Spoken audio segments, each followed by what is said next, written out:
Во-первых, такое решение было принято потому, что главная и основная задача МВД – это защита граждан. Но для того, чтобы защищать, нужно быть физически крепким, здоровым, готовым прийти вовремя на помощь.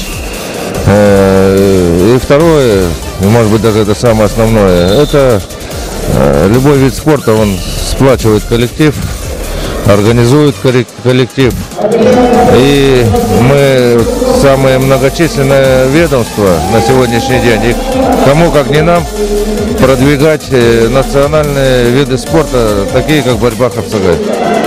Откуда появилась такая идея провести такой чемпионат грандиозный, собрать столько много человек, участников? Ну, во-первых, я был уже на 2 турнирах на приз Ильи Кондратьева, который проводился в Хангаласском Улусе.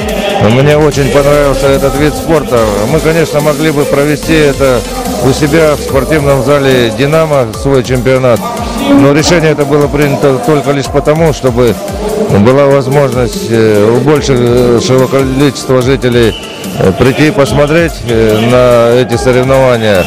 Но любому спортсмену приятнее участвовать при большом скоплении зрителей, продемонстрировать свою силу. Я думаю, нам это удалось.